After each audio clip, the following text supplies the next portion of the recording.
Hi, it's me. How's everybody doing? Yeah, this is going to be fun, huh? How many here are from out of town? How many from out of the country? Any? Where are you from? Really? I didn't think so. Really? Because I've never heard of that place. It's just after I left, you know.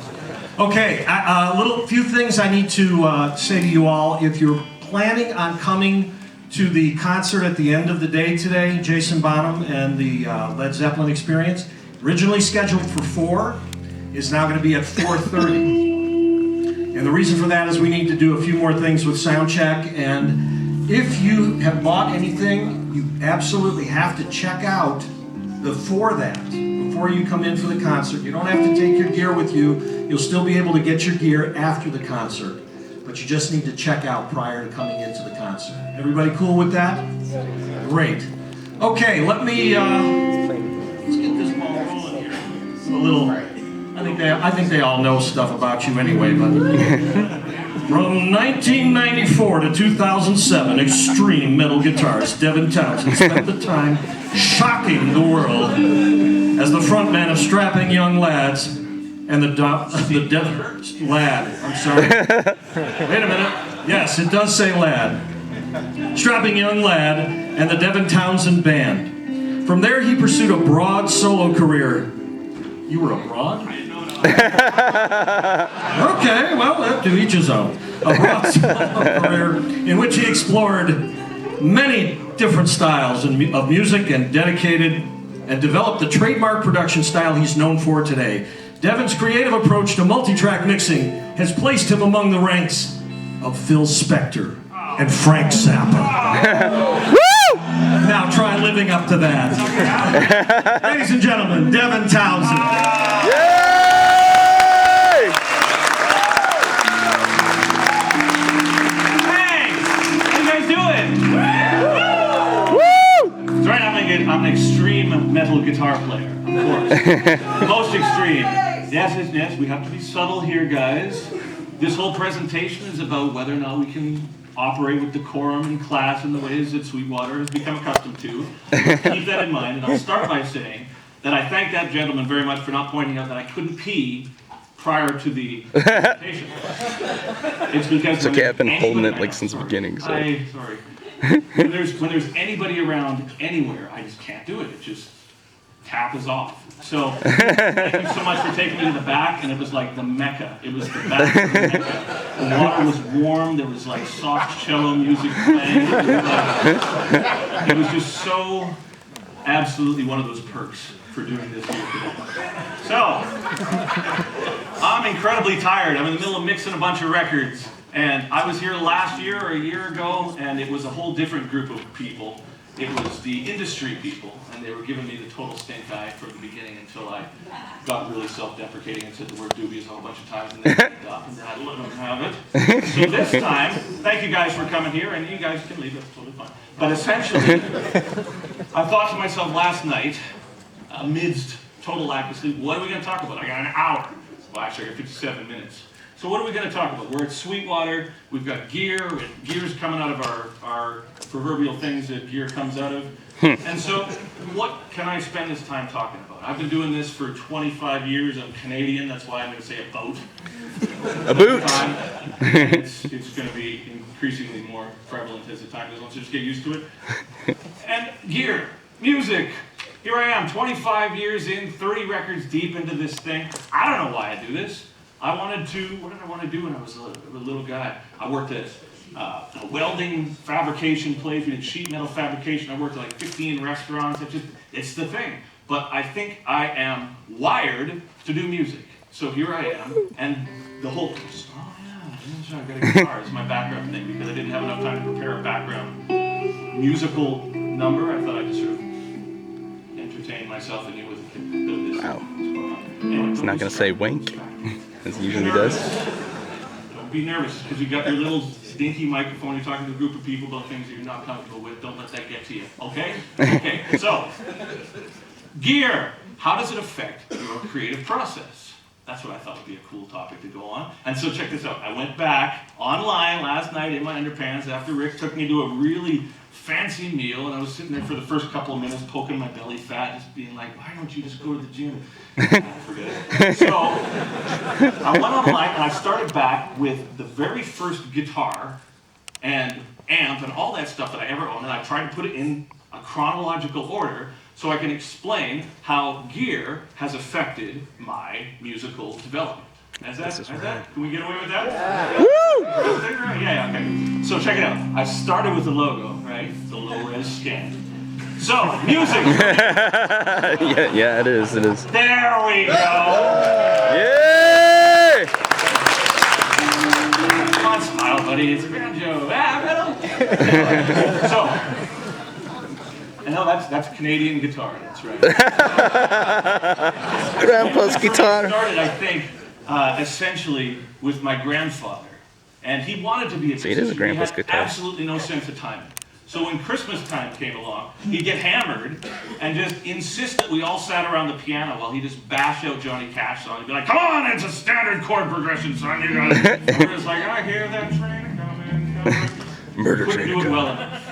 And so I think to this day that's affected my connection to singing. I'm like, don't you dare tell me what to sing. I don't like to sing.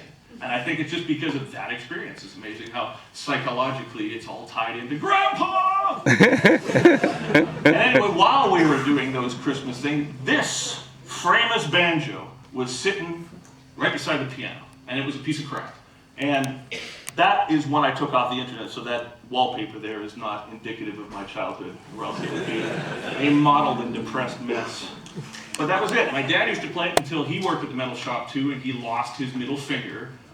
Yeah, I know. So I inherited the banjo.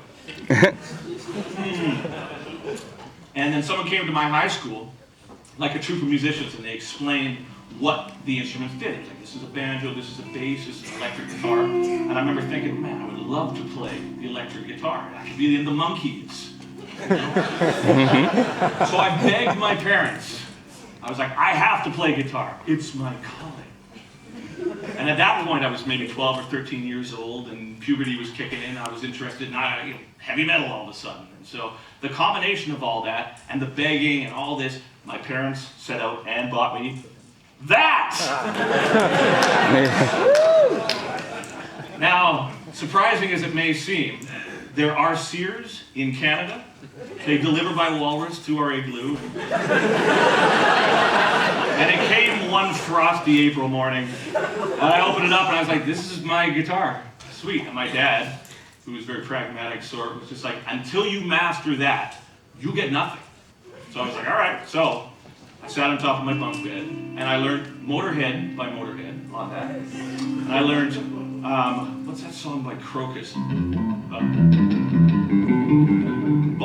Midnight Maniac by Crocus. It's a different tuning. Just as a point of reference, I've been in open C for basically my whole career, so any of those examples are going to fall short. But I learned Motorhead by Motorhead and Midnight Maniac on that thing, and very poorly. But because when it started getting into like Randy Rhoads and all these sorts of things, he required a whammy bar. As luck would have it, the neck joint split. So I'd be sitting on top of the bunk bed, and I'd be like, damn, whoa! It would go up like an octave and a half. And after showing my parents that, they were convinced that I had indeed mastered that. And if I went on to mow lawns and do all these things that, adolescent young males tend to do to try and buy electric guitars in the early 80s, you could buy something. So here's the preface for the guitar that changed everything for me. And the point of this conversation, or this one-way conversation, that the happy accidents is what has defined my music career. Because I wanted the cool guitars. I wanted the Les Paul. I wanted the Strat. I wanted all the cool stuff. But you couldn't afford it. So at that time, the local music store, Long and McQuaid, up in Vancouver, had a wall of these really cheap intro guitars. Hondo was one. Series A was another. But the one that I decided on was a Vantage Avenger, right? More based on the fact that it was a name. It's avenging something, which is pretty metal in itself. So that was it. That color. It was off red with a maple neck and a maple fretboard. And I was Yeah. disappointed with it because it wasn't an Ibanez with, you know, periwinkle bolt-on with a monkey grip or whatever it was called in '83. But it was really it was actually a really good guitar. But thus begins the whole happy accidents part of it, because I thought, okay, well, I'll make it polished. I want a high gloss guitar. So I took out the Pledge and I polished down my matte finish guitar. I ended up with this horrible looking sort of modeled guitar that nobody else had. So that's it. In high school, we were in metal shop making throwing stars and whammy bars. You know, everybody's writing out, you know, eruption tablets, trying to get each other into. That was a big thing. I had this really dorky guitar, but it sounded better than all these other guys' guitars, so I just kept at it. So next on my list of happy, I should say, I made notes backstage there, having to pee. All right, so my parents saw that I was happily playing under my bunk bed on my very quiet guitar, and I was begging for an amplifier. So Christmas time came, grandfather came over and he ate a little metal thing and we had to take him to the hospital, but we sang. And the next morning, amidst that very odd, traumatic evening, this was there. Yeah! My very first amp, ladies and gentlemen. Dean Markley was the name of this amplifier, right? Dean Markley. Thought they made strings, but they made that. And again, what I really wanted was a Marshall. It was the thing that I thought would be cool. All the other kids had a little Marshall. It was like the thing to get. But I got a brown Dean Markley amp. And my first reaction was the same as with the guitar. It's like, well, this isn't really what I thought would be cool. This isn't where I'm going to go. I want to be Paul Gilbert or one of these cats. So I played along and realized it was a good amp. And then 2 weeks into it, an epiphany happened in the way of this little button up there that said drive. I didn't, well, what does it do? It turned me into like a really bad sounding version of a Marshall. But no, it was really good. It was a good amplifier. But the whole overdrive part of it was like, well, that's it. That's what drive is. I get it. I thought that was called distortion. I thought that was called awesome. I thought it was called this, that, or the other thing. No, it's called drive. So I was playing along, and I remember thinking, well, my favorite band at the time was Judas Priest. That's how I rolled. I was like 13. I was like, whatever, Dad. I want to have my Blackie Lawless is drinking blood out of his skull. You know, so I like Judas Priest, but in hindsight, the thing that I really enjoyed about Judas Priest was the echo. Everything had echo on it. Rob Halford's voice had echo on it. Kinky Downing's guitar had echo on it. And the combination of all that made the interaction between the notes really peculiar. You could get dissonances based on what you had played before. So I wanted a delay. I didn't know I wanted a delay in the same way I didn't know I wanted a drive. I thought I wanted echo or reverb or something. So don't yawn. You stop that. Boo! I know, right? Now it's going on. It ain't gonna get more exciting. I'm going on. I got like reams of this. Okay? So, I wanted an echo. I didn't know I wanted an echo. And the local music store said, what you want, son, is a delay. And I was like, I got tons of delays here. I didn't get a Marshall. So, I went looking and I thought, okay, I'll get a delay. I realized the vernacular of the musical community was it's not echo or super awesome epikizer, it's a delay. So I found that. Yay! Right? And it only had 300 milliseconds, and KK Downing was at about 440. So, again, it was another one of those situations where I had this guitar that was a little peculiar, this brown amplifier that if I was looking for this one sound, it didn't do the same, but if I had my own unique sort of thing going on with it, it sounded unlike any others. And the same with this. I wanted that sound of the crystalline delays that were trailing after your guitar notes. But instead, I was running it into my driven amp, and it's turned into this big blur of sound. And my first reaction to it was disappointment. I was like, well, that's not what I'm looking for. But as a result of that, I found that you could create this sort of atmosphere by running the delay in front and just putting the repeats on full. And in a sense, it became this way for me to learn how to orchestrate sounds based on this accident. And this delay, I remember at that time writing songs about rain, for example, because I'd be playing these sounds, I'd be like, well, that sounds like a sort of rainy day. It sounds like a rainy sort of atmosphere. So the mistakes that were sort of forcing themselves upon me in terms of my creative process were becoming even at that stage, part of the identity. So there it is. Gear has been completely attached to my creative process since the beginning. Okay. Now here we're going to get into the other side of the equation, in that there's certain things that you think are going to make a huge impact in your musical world. You think, okay, if I spend the right amount of money on this cork sniffing amplifier, you know, the one with the tungsten dip kerfuffle buffers, you know, they've been hand applying the acid around the cone so it reacts like an old speaker, it's going to be the greatest. But oftentimes that's not what happens. Those things end up sort of backfiring on you. So the next thing I got was this. Oh no, this is my recorder. Nice. Ghetto blaster, right. Yes. Here's my notes. Yes. Yeah, okay, so I'm Blaster. trying to like mix all this in, my gear as well as the recording thing. So when I started, I loved the idea of overdubbing. Wanted a 4-track machine, couldn't afford it. Have this, 1983, Rebel Yell. Hey, who's there? One guy. Okay. So what I used to do for recording with my Vantage, my Dean Markley, and my analog delay is I'd set up 2 ghetto blasters because I was insistent on blasting ghettos. And what I would do is I would record myself in one, and then play it back, and then record on the other ghetto blaster, and then back and forth until my recording was an assembly of clicks and sneezes and farts and a bunch of different guitar sounds going on at the same time. So that's it.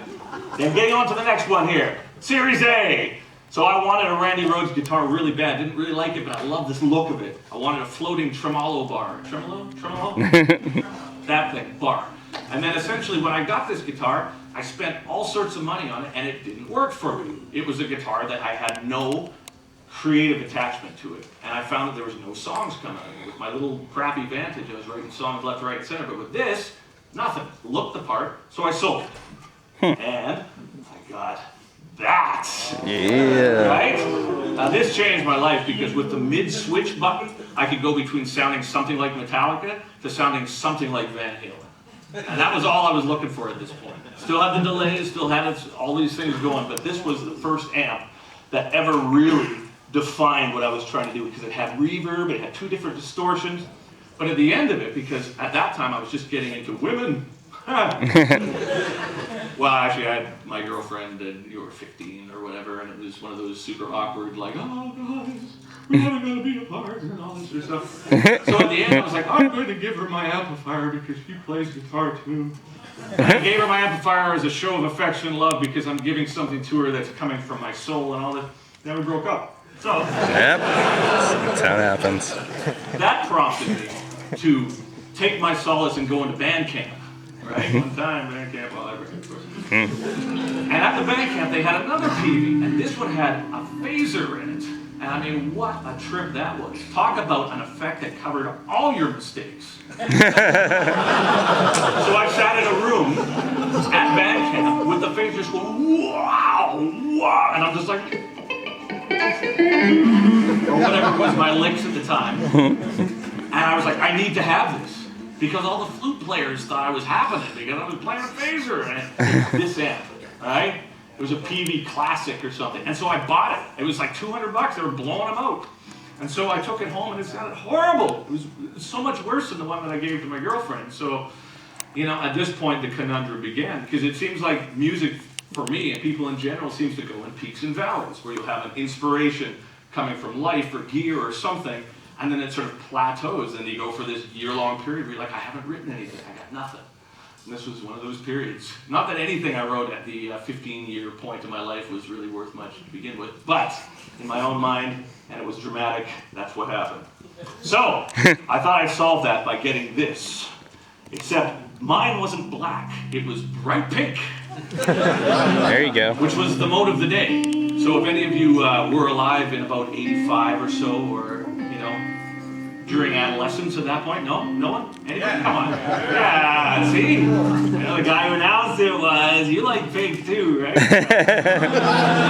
that was it. I was like, I need to get a pink guitar with a mirrored pick guard. I mean, that's how this is going to go down. And it was great. I started thinking, well, now I want to be like a shrapnel recording artist. I want to learn sweet arpeggios, and Paul Gilbert has a pink guitar. So, you know, little Canadian boy up there, all like, oh, we're pink, you know? And at the time, I remember thinking, I don't know if I feel super comfortable with So I moved and graduated onto this part as well. So no longer was I struggling with my ghetto blasters as I was moving into the real authentic recording world here of whatever that was.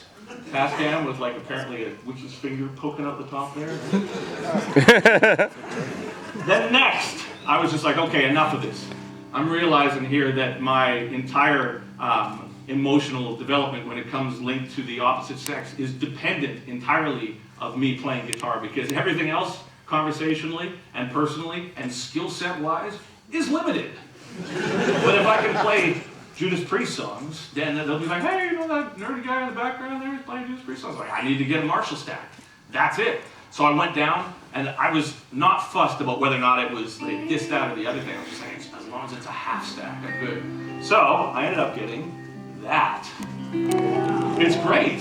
In hindsight, it's killer. And a friend of mine bought it, and it still exists in Vancouver, the track and bass with it. It was a great amp. But it didn't sound like a Marshall. It was this big sort of, The Who, I guess, was the band. That's it. That's not, I wanted to sound like Paul Gilbert, I didn't get it. It was like this really present, upfront sound, and but I had a half stack. Unfortunately, the cab that came along with it, not the Marshall, forget the Marshall, but the cab was brown. So we discovered at that point a new phrase that exists within my group of friends back in Vancouver, which is called beige Marshall syndrome. You want something cool, and you get something that's kind of like it, but not really. It's like G.I. Jim. So I didn't realize at the time that I was setting a precedent for future embarrassment with my beige Marshall and high watt half stack. But in my own mind, I'm thinking, well, at least I've got a half stack. At least it's heavy. At least my parents hate it when I bring it into the front room jamming all night, right? So beige Marshall syndrome, write that one down. All right. Or not. So, see, I got notes. I'm all pro. Unaccustomed as I am to public speaking, I'd like to point out that my notes here are of the most utmost quality.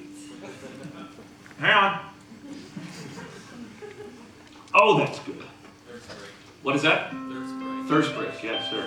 Thurston break the third. So, let's go on to effects, because there's a point to this, and when it just hammers home, when the climax comes here and the music gets all dramatic, you guys are gonna be like, wow, I just wasted an hour. But it's hot out, so hey.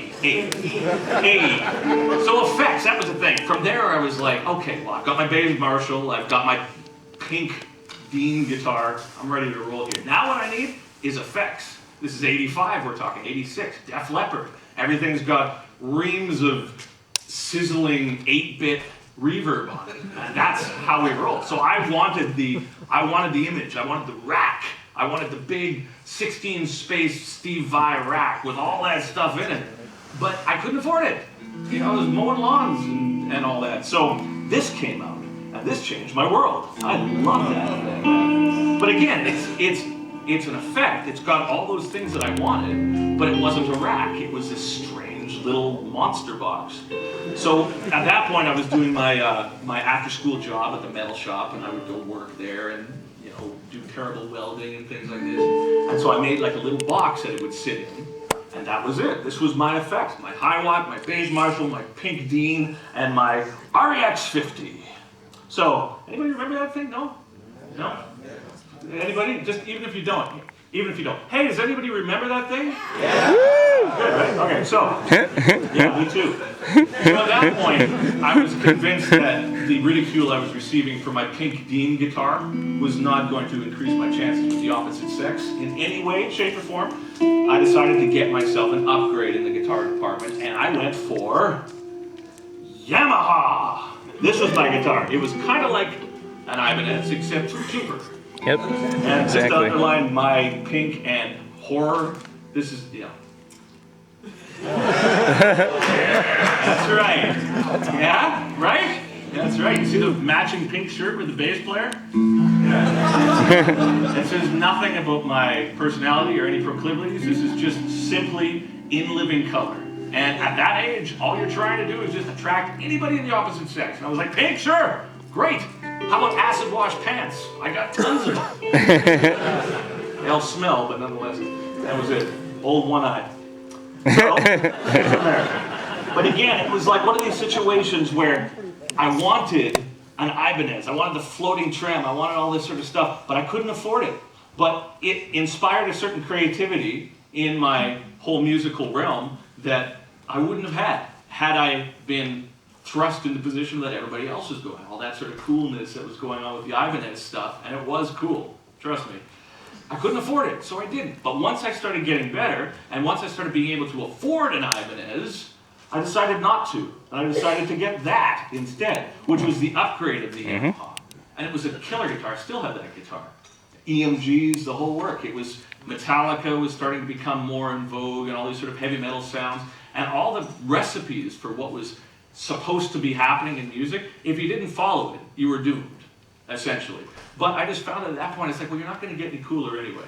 Things aren't really looking up for you in all this sort of way, so just stick with it. Because I do find, and even found at the time, that maybe my family was emotionally stunted in a way that makes it difficult for me to express myself in close quarters. But through music, it was something that I could really express myself with. And I found that emotionally, the type of gear that was starting to come into my world was starting to define the type of music that I was bound to create along the line. And this Yamaha, this one here, was actually the first conscious decision I made to stray away from what was the cool thing at the time. So that's that. Then next, this here. When you talk about digital stuff, right? Yeah, right. Grade 11, I guess? Grade 11 or grade 12 it came out. It was like $300. And it was all those cool effects. It was phasers and step filters and terrible sounding distortions and like reverb to sound like you're dropping a spoon in a cup, but it was all there. And when I got that, man, that was it. I was just like, I am going to, from here forth on, be in the digital realm because this is just so convenient for me. And I said, you can put it on your guitar strap. I stayed at home. I'd be like, Mom, I'm scared. I can't put a spoon in it because I'm so ill. And then she'd leave, and I'd be like, yeah, right? Another sick time. Hey, is there any way I can get another water, anybody? Is that possible? Sweet. See? Roadie. Hey, in the Caspian Seas, yeah. Okay, so that was it. And at this point, I was like, well, you know, I could probably find ways to get my sound in ways that are even more atypical. I could use my Yamaha, I could use my digital, and all this sort of stuff. Now, here's where it gets slightly embarrassing. Well, yeah, it keeps getting more embarrassing, but learning to fail is a huge attribute, just so you know. If you don't fail, you're never going to find yourself in a position where you're willing to accept success because it's going to be terrifying. But trust me, I fail all the time. Doing it currently. Thanks for watching. Okay. Failing with style. This is a powered PA board, and this, you know, it's confession time. I bought this stolen. It was a stolen unit. The guy was like, "Hey man, you want to buy a hot PA?" And I'm like 12. I was like, "Yeah, totally, man. That'd be great. I love stolen stuff. It's totally wicked." And it was a powered PA that had like terrible effects in it. And I ran a distortion pedal straight into the first channel, and I could EQ it, and that was my rig. I had this horrible cabinet that I had underneath it. That was my rig. But here's the irony of the situation is I kept it at my parents' house. I don't know if this is truly ironic, but it's ironic in the Alanis Morissette sense. And it got stolen. I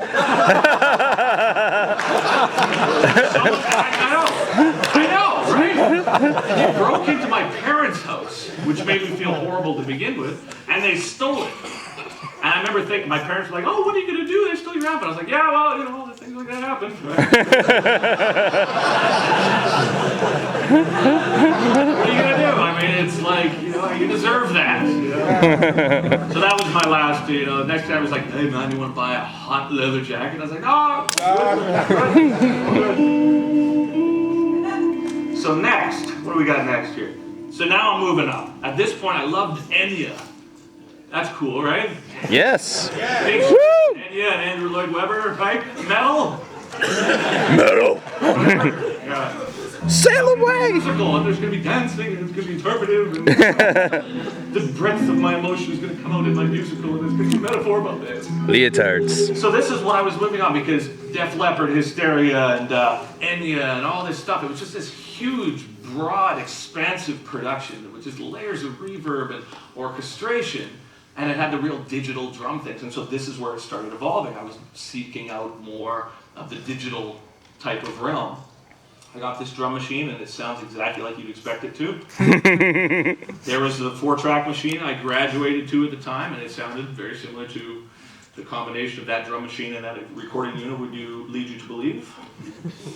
And now this. Yeah. This does not deserve your applause. I have to I graduated very close to my parents, you know, love my mom. And on graduation day, they took me out for Japanese food, and they gave me $1,000. They said, go into the world with ye. Make your mark. Take this $1,000, divine providence, and make your world your own. So I bought a crate. Now, there are some crate amps that I have had that are really good. There's a practice amp that I had that was a killer, and I've got an acoustic amp that's great. This amp sucked. This amp was terrible, and it wasn't this amp itself that I bought, it was the head version. And it weighed maybe 4 pounds, and it was like this big, and it was covered in like 2 inches of furry carpet. And I could not get a sound out of that thing that didn't make me and my bandmates just wither. But because I spent $1,000 on it, I was like, yeah, check it out. It's probably just don't know how to dial it in, but it's pretty sweet. So back to my thought about how much money you spend on a piece of gear is not in direct proportion to what type of music lies within it for you. But the silver lining of this amp is a clean channel and its built-in chorus, the evilest of all effects, provided me an angle for another song about rainy days and echo and all these sort of things, that without this amp and my distaste for it, it wouldn't have inspired a song that got me involved with the demo that ultimately put me in touch with Steve Vai. So I think that all these pieces of gear that come into your life, if you're looking for certain things, even the negative things, you're going to be able to take it from it if you're, you know, that way inclined. And I wrote a song on this that I still actually really like. Everything else was terrible. That was a horrible, horrible experience. We can't talk about it anymore. So, from there, where do we go? Okay, we're still on the horrible experience train. This was $90 at the local music store. And because I was hell-bent on getting myself a 16-space rack. It's even better than my last bottle. I bought this. It was $90. It was a rack-mountable preamp. And I have nothing to say about this. This was a terrible, terrible sounding unit. But if I was to say something, it led me to It's like this, sitting on a washing which machine or was something. a killer sounding unit. And I still have this. This PV Rockmaster. It had a tube in it, and it glowed, and it was super sweet. So the Rex, in all its horror, led me to this Rockmaster, which is a great thing. All right, moving on here.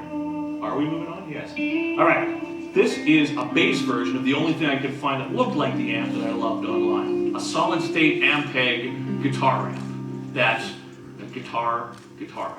Yeah, redundancy is Canadian trade as well, so get used to that as well. So I ran this with my echoes and everything, and I was starting playing bands. I had a band called Gray Skies, which on our first gig, they labeled us on the marquee as Grace Guys. And we all wore pink. As you can imagine, the show was, yes. Now this here, see, we're getting into about 17 years old, I guess, 17. And the digital thing, my REX 50, I ended up selling it for probably something else that was pink and of poor quality. But I went to a music store, and this is something that was very important to me, this 256 XL. And the reason it was important is at the music store I was trying out reverbs, and I plugged it in, and I ended up writing 3 ideas for songs that ended up being songs in my repertoire that wouldn't have existed without this piece of gear. So I find that in my career and in all the things that I do, it seems to be that one thing leads to another, and then the effect that that has on you leads to whatever musical output you're going. If it hadn't been for that Dean Markley amp, if it hadn't been for that PV Backstage Plus, and specifically if it hadn't have been for this 256 XL, I wouldn't have written what I continue to write. It's just one thing after another. This is the first thing I had was like infinite reverbs, where you could essentially orchestrate your own sound, similar to even what I do now with this, you know. You've got so much reverb going on that everything is accountable for itself. Whatever you play has to interact with it. And then I find when I write, I don't write in terms of just setting up a big studio and orchestrating stuff. I write with a telly and a clean sound, and then reverb, because at that point I can just sort of happen upon things that are happy accidents. Who knows? We might find something in this venue here, in this very venue, that becomes a song. This was my first foray into infinite reverb, and then the battery died, so I ran out of things for that. I had 2 furry Fender cabs, and they were gray and literally furry, and I loved them because I was my first. It's like I got a matching stack. And then a band came from Seattle to Vancouver. They're called Forced Entry. I mean, yeah. They're a good band actually, but the guitar player's like, "Yo, man, can I borrow your cabs?" I was like, "Dude, for sure, I got a stack." So I pulled it out, and he was like, "What's that?" And he plugged in, and he's like, "These are the worst cabs I've ever heard in my life." And I'm like, "I know, right?" I hate them too. Want to buy a hot PA? Whatever else is cool. So anyway, there's my cabs, and I used them for a long time until someone told me it wasn't cool. It wasn't cool, and then I moved on to this, which also wasn't cool because I was, at that point, decided to join a band called Caustic Thought. Yeah, right? Talking about dubious, I'm using that word again, whatever. Talking about dubious band names. You know, I think Ointment or whatever, Cubic Zirconia.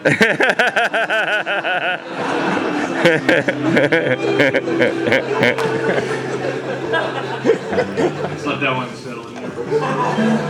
The Caustic Thought was another one of those names, and but the lead singer guitar player had a Mesa Boogie, a lot of boogies.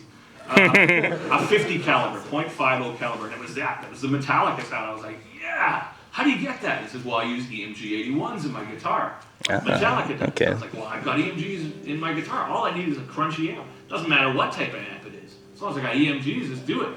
So I brought this to my first jam with my new thrash band, Caustic Thought. Left the pink at home, you know, like an armband or something, like just legit. And I brought this in, they're like, what's that, bro? I was like, oh, it's my Marshall valve state. Is that not heavy metal? Seriously, sounded like endorsed by Remington Steel, like a canister full of Hornets on my side of the stage, running through my 2 furry gray Fender cabs. At this point, we knew that if I was going to take this seriously, we had to move on in the world here, right? So let's see if we did. Fingers crossed, because I only got halfway through this backstage. What happened next? Oh, yeah! Okay. I went straight from Caustic Thought, as you can see by the shirt, Caustic Thought. And apparently I got a mole on my face there. But I made the demo with that song that I wrote with the crate, and I sent it out to a bunch of record labels, and I got signed to Relativity Records in New York, and they flew me out, and I ended up getting the Steve Vai gig. And through that, I was like, now I got Steve Vai, I can get tons of gear. So I went to ESP, and I was like, look, I want an endorsement. So they made me a ton of guitars, and we went to Japan, and there was just a big hubbub about the album and everything, and I got all sorts of really awesome ESP guitars made. And I was so into it, and through it, here's another thing. This is what I played on the Vai tour, this Soldano amp. And it's one of those examples of this is one of these amps, the SLO 100, that everybody revers as being one of the best amps of all time, and it just didn't work for me. It's a great amp, didn't have any music in it for me. So I went to Musa. It's Canadian. Musa Boogie, yeah, it's really sweet. Seems like working on our mooses. And there's always the gear that got away. So this was like the first series of the dual rectifier. It was Rackman, it was perfect. But because I didn't realize at the time that without a clean boost ahead of it, it didn't get the sound I was looking for, I sold them. And now I wish I had them. And this is also what I bought during the Vai period. Yep. Because at that time you couldn't do Cubase and Pro Tools on your laptop and what have you. You had to use this thing, the Atari ST, and it had this incredibly convoluted way of making demos, which I did. So I had this, which was my keyboard sounds at the time. I used all that. It was like the 01, the Korg 01 at the time was just like, everything sounded like, you know, the intro to a Def Leppard song when you play the patches. And so I wanted that. There was my version of it. So now we're moving into like actual gear. I got this ASR-10 sampler because at the time 9 Inch Nails and Ministry and all this sort of industrial thing, Grotus is this band I loved. It was just this huge thing. Everybody had a sampler. So I bought this ASR-10 and used that on basically every record that I did from 94 to 98. This thing got a workout and it used, no, that's not it. It didn't use that. It used a Les Paul. I moved to England, joined the Wild Hearts, band from England directly after. They showed like a rock and roll band, you know, Pink didn't allow, but it was drugs and booze and all this stuff, and I'm just like, whoa, hey, this is crazy over here. It had a Les Paul, standard tuning. This is something I had experienced as well. And now, this experience completely dictated what happened prior to that. The whole emotional implications of the Wild Hearts and the Les Pauls and the whole works. See what happened next. Bought myself a 50 caliber. That was the one that Ian had. By that time, it was too late. I was already out of the band, and I was being ridiculed for my fur cabinets, and I'm not worried about that ridicule at all. It hasn't haunted me to this day. Please don't ever talk about it. Marshall cab, that's what I use with my 50 caliber. And then the PV51. There you go. Right? I had 2 of them because I wanted that 50 cal sound. I wanted the crunch. I wanted without having to put a clean boost in front of a rectifier, but I wanted more low end. So I graduated this and used this for 10 years straight. What's that? Mickey Tony, that thing he said. Okay, so, sorry. All right, so that's Canadian. Sorry, eh? So, this piece of gear. Talk about the happiest accident of all. I went to Japan, I did a guitar clinic for Roland, and they had the V system. It was the new guitar thing. I was like, I want that. It's got a little picture of a guitar on the readout. I said, well, you can't have that, but we're going to send you home with this GP100. And I was like, okay. Long story long, I've used this piece of gear on every record I've ever done and continue to. I have 3 versions of this thing. I can't get the sound that I use out of this out of anything. And I'm trying to replicate it now with digital things, but this stock just rose. Is the accident that has defined everything that I've done professionally. Because now we're getting into the professional part. There it is again. I love that thing. Hey, buddy. And I ran it through a stereo simulclass 2.90 into a couple of these Mesa cabs, and I thought at the time, that's going to be the sound. I'll have this big washy sound, but there was no definition. We started recording our first record, Ocean Machine. And during that, I had just the GP100 running through this, and it sounded so bad in the rehearsal room. I remember Rob Halford from Judas Priest was recording in the studio next to me. Door opens in the middle of the Ocean Machine rehearsal. Rob Halford sits down and goes, hey, play us a song, right? And I was just like, it sounded horrible, and he was just like, oh, right, okay, well, good luck with that. We still talk about that to this day. The people that were involved in that record, Squid and Marty and everything. Remember when Rob Halford came by? I was like, yeah. Oh. And these, whoa, boat anchors. Yeah, but they were at the time, it was like alchemy. It was like you can record digitally onto a VHS machine? What, are you crazy? I'll take 3. 5 records with this thing. And it had like an EQ spike in about 3.6K that when I listen to now, like City and Ocean Machine and Pike Rooster and all that stuff, it's horrible. You can't avoid it. So they released this, which sounded no better. Zoom. Okay, so after the Zoom box that I had, the one with all the effects, here I am using this one now. You know, it's all the same sort of, you know, proprietary gibbly goop that we do that's moved into different things. And this one inspired an entire record. This little box inspired the record Terria because I could take it anywhere and it had a little speaker. It was this sort of gooey little sounding reverb drench sound, right? Even on the album there's me in the album looking all pensive with my mom's hair. And on the stairs there, you'll see on the side there's a little box. Because that was the thing. It wrote an entire record. And then I tried to play it live and it sounded just as bad as the GP through those two cabinets. Steve, buddy of mine, of course, sent me these, started me thinking about a cleaner sound, about a different sort of sound, and his Bad Horsey pedal, which, again, defined a whole record. I loved it. I could just filter it out, cake it down in style, wrote the record Accelerated Evolution based on that combo. This was my recording unit that I graduated to for Terria and Physicist. It's this Roland 1680, I think it was. Really convoluted, and this was the storage device. Hopefully it is. Yeah, zip drive. You know, just gives you the pea shakes while you're thinking about it. It's like, what is it? It's like 100 megs each disc. Yeah, check out that hair. Ladies. I got a Gibson. Didn't really relate to it, but I liked it. All right, oh yeah. I got one of these. We were, at this point I was touring with Strapping Young Lad. This company came out and said, you gotta try this, man. It's like your 5150, but it's a little more current. And it didn't jive for me. I liked it was cool, it was nice, and it just didn't work for me. So instead, I contacted Mesa again, and I'm gonna call it Mesa, Musa, Mesa, whatever. That's how I roll, man. I scorn your convention. And I got this, and I thought, you know what? I'm pretty convinced that that's gonna be the sound I'm looking for, but I need to get a clean boost. This is the one that I use. I still use it to this day. The OD808.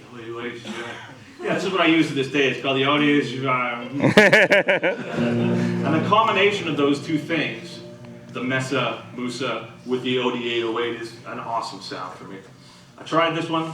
It's cool. Too complicated. Tried this one. It's cool. Too complicated. I used this, bought this for the Ziltoid record. Used it, the whole first Ziltoid record was done with this unto itself. It was $300. I used Easy Drummer, the first version with Drum Kit from Hell. I used an SM7 microphone, and I used a couple of programs almost to prove that I could make a record with very little gear. But this, I just couldn't find the sound that was better for me. It was like that Mesa with the clean boost, but it was $300 and I could do it while the kid was asleep. It was like perfect. These are the speakers that I bought for the Ziltoid recording. I still have these, and they don't work for me. I've heard them in different studios where they sound great, but because none of my studio environments are much more than where the prior tenants had kept their lawnmowers, they're not acoustically treated in a way that is sympathetic to the high frequencies of this. And so I used them for years, and now I go to sleep and it sounds like a combination of somebody slowly letting air out of a balloon and someone frying bacon in the corner. This is the preamp that I use. I use it for everything. I've been using this. I used this last week. I used that 3 days ago tracking the new Ziltoid record.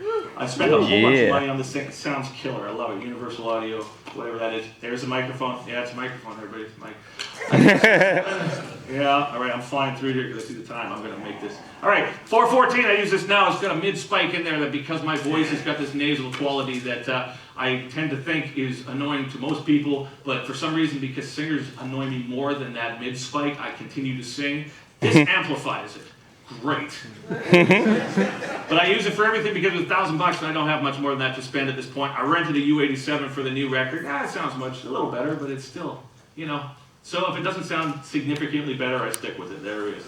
I started getting into Fender stuff, but I'll never get an endorsement with them because I've decided that the nature of endorsements are entirely based on the relationship you have with the people, and I like something that's neutral for me. This is Canada. It's okay, you guys just talk amongst yourselves, we'll be okay up here. Yeah, you know. So Fender for me is something that I buy. And I've talked to the Fender people, but I'm not interested in it because I want something that is completely unattached to my world. So I play Fender stuff, and I have bought a bunch of Fender things. You know, that one, Accelerated Evolution, I did that one. And then this one. This one inspired a whole change. In 2007, I ended up, we had children, I quit Strapping Young Lad, I quit drinking, I quit drugs, I quit all sorts of things, you know, fun-free! But as a result of that change, there was like a real need for me to find clarity not only in my personal surroundings but also in my guitar sound. So I really got interested in Eric Johnson and why he chose the appointments he does on his guitar. And this Eric Johnson signature guitar ended up writing tons of music for me. I bought this one, wrote all a key, I still use it. This one was on Casualties, all sorts of things. And this was the amp that was the counterpart to it because it was a clean amp with the reverb, but it was self-contained. I could take it elsewhere. And between those two things, I really started getting into the idea of like a cleaner sound. So I bought this one and took it back because it was bigger and it was not quite the same vibe. So I had the fortune of going over to a friend's house and playing this. It was like a 1957 Fender Twin. And it remains to this day the greatest sound I've ever played. It was like a clean sound, but everything that you played was so responsive. You could just get, if you wanted heavy, you picked harder. You wanted quiet, you picked quiet. It was perfect. So I was like, I need to get one of those. How much did you sell it to me for? 15 grand. Damn. So I went and rented this one from the music store, which is a reissue, and it sounded like someone was poking me in the side of the head with an ice pick. So I took it back. But trying to get my whole delay thing, I was like getting into sort of the rudimentary ideas of analog technology and like older amps and like, you know, Occam's razor when it comes to the technology. So I went on to this analog delay. Kind of cool, not getting the spatial thing I was going for. Tried this amp, it's 3 10-inch speakers. Still, it wasn't that twin. It was just, that has been the benchmark for me from ever since. So I tried to incorporate, and I'm doing so now as well, the combination of digital and analog technology. Tried this in front of it, but they don't play ball. The idea of like an old amp with digital gear in front of it, the amp's just like, nope, not gonna play. You get a ground loop. Take that. I'm like, yeah, but I mean, we shouldn't. We're plugged into the same power source here. And it's like, yeah, but whatever. Friend's a dick. So I keep going back to the Strat and the old amp and then putting it into Pro Tools and layering on layers of gob. But I'm convinced that you're going to find a way to do it. Max, we're getting there. We're going to make this time thing. Then Peavy came into my world. He gave me a call and said, look, you've been a weirdo for your whole life. Your trajectory of your career is so convoluted. We'd love to support you on it. And so I was like, great, this is killer. They wanted to do a signature guitar. They wanted to do a signature amp. I was like, you know, as kids, and you know, it's like, you know, it's like having kids right away. You're just kind of like, hey, baby, no. So I was like, let's do it. Let's get on board. I've changed my whole world. I'm looking for primal things. I'm trying to steer away from my reputation as being a heavy metal guy. So, this is of course the first thing that we did. I painted that one myself. I was so stoked on it. It is me being stoked on it, like, hey, I got it. So the first guitar, and the only guitar we released, the signature guitar, was this, which is a heavy metal guitar, if I'm not mistaken. My relationship with them, and that whole PV experience, which I'm very close to them, and I think our relationship is actually really great. It taught me the nature of endorsements. It's not people give you gear in order to do it. You have to be able to back it. You have to be able to use this and look people in the face and say, this is what I use. So when that started becoming much more of a reality to me, I focused on making this guitar the best heavy metal guitar I could. And it was. It really is a great guitar, but as a result of that, it was out of the price point that people were willing to pay for such an instrument. So our relationship, there's me. Yeah, it's me, heavy metal. There's me. Yeah, see, I'm not heavy metal anymore, guys. Whatever. There's the guitar. There's me in the corner there. I always take the picture from that side of my head because that's the one side that I don't feel I look like my dad. I got a Buddha endorsement with them as well because they're working with TV as well. And the same thing. At this point, I'm like at a plateau. I'm thinking, okay, well, I need to be able to get back into what it is that I do. So I went into the Axe effects, tried to incorporate everything into one place. There's me. See, it's that side of the face again. There's my rig. See, it keeps evolving, but the GP100 at the bottom there is always the constant. I've got a vision in mind of what I want. I ended up spending, I took out a bank loan for 50 grand because I want to be a producer. I got this board, and that's when I cut my hair too, because I went in for the bank loan and I had all the Krusty the Clown hair. Well, my son is newborn, and I'd like to be able to pursue this, and I'm just like, wow! I remember just thinking, you are 35 years old, mister. Cut it. So I did. I saved it, though. It's going on my puppet. But these are speakers that I'm currently rocking now. They sound great. Okay. Then I started working with framers. That's where I'm at now. I'm like, okay, with PV, it's a great guitar. I have a great relationship with them. But the things that I want are so extravagant. And if I have to keep it within a price point, this is going to be very difficult for me to maintain without feeling like I'm playing something for the sake of playing and having to constantly fight with the people. So I went with frameless, and now we make these guitars that you can't afford. It's ridiculous. They're so expensive, but they're gorgeous guitars. So, like, lights, and look at that thing. Like, you know, it's like, what? Hey! See, it's a Mandelbrot set because I'm a math nerd. I don't understand it, but I like it. I'm the same guy that walks around with a Nietzsche book that never reads it. It's like nihilism or whatever, for sure. See, look at this. They're these for me with Ziltoid lights and everything. It's awesome. For me, the whole musical endeavor that I'm working on now is it's a work in progress. I have no idea what I'm doing. I know that if I don't do it, I feel ill, so I continue to. But my hope is that through making it, people who also want to be involved with it can, like you asked me earlier, why don't you do strapping anymore? Because it was not legit anymore. It was at the time, and that's why I'm up for it.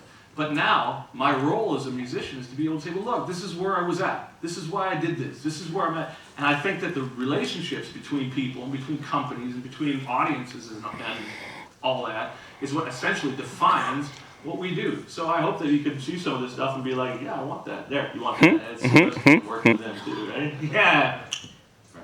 Right.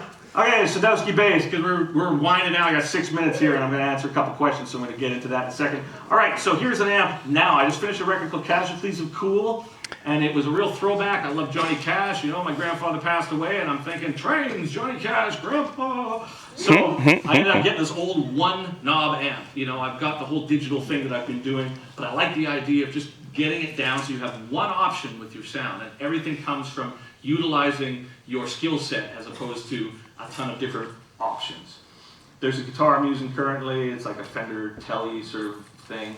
There's some Victoria amp that I'm using that sounds pretty good, and there's another Fender bass. I love bass. I want to play bass. Once I've finished my trajectory as an oddball musician, I hope to play bass in Massive Attack or something. It's not going to happen. So here we go, cruising towards the finish line here. We're at that. I'm going to take a minute. I'm still relaxed.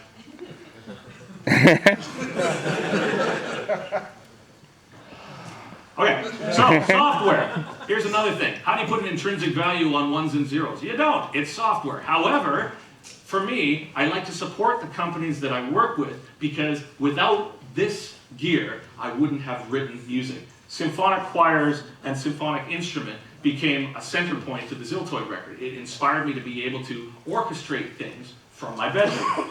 Pro Tools is the DAW that I use. I love it. It frustrates the heck out of me. Ableton Live, brilliant alien technology that because I'm so married to Pro Tools, I use it way less frequently than I'd like to. Melodyne, because who's in tune really, you know? Cubase, I've got it. I've got Logic as well. Doesn't resonate with me. Killer programs. Reason as well. I made it, there's Project Echo, it was called Little Side Disc. I did it exclusively on this. Ran out of a reason to use it. Revolver. I like the idea of recording direct guitars, specifically when it comes to demos, because at that point I can always revamp what I'm doing, and this was a great program. Easy Drummer. Okay, I use Easy Drummer and have used it since Ziltoid. Some buddies of mine run the program, have created the program, and of the programs that I've used, this one has become the most valuable to me. See, there's me. Yeah? See, being a heavy metal guy. Remember, every preface, all these things were saying, guys, I'm sober and I'm taking my son to soccer practice. Like, no, just do the thing. I'm like, all right. And we'll put fire out of the headstock, right? Spirit Drummer, the new Ziltoid record that we're doing right now. We have tracked live drums, but we're using this in a massive capacity. Nice. Easy Drummer 2. I came up with a little thing on this. I'm so proud of. Oh my God, there's a video online that you'll see me totally pimping it, and it's amazing. But not for me because I'm used to being embarrassed. So hey, and there's Matthias and Rick from Tune Track, and they sent me a picture saying, "Hey man, you want to come to SweetWater, man? You could do this." And so I was like, I sent this back to him. I was like, yeah.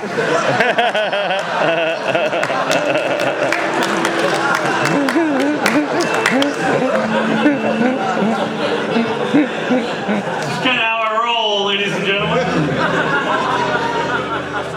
So tomorrow I go to Los Angeles and we're finishing mixing the new Ziltoid record. There's a ton going on.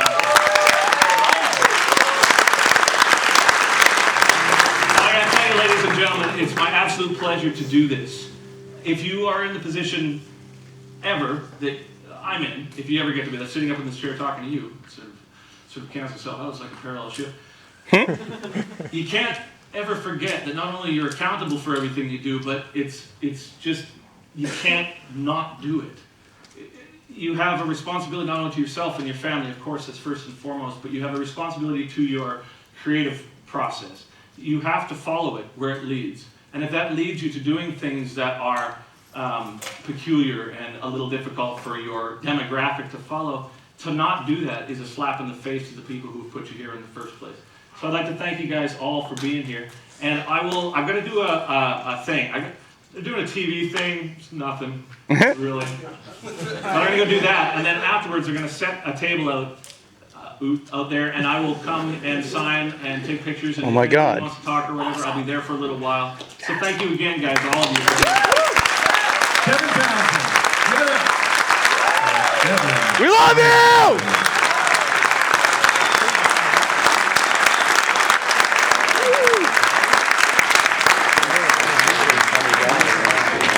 I got it all. Hey everybody, please So remember awesome. to turn in your comment cards. We appreciate that very, very much. Thank you.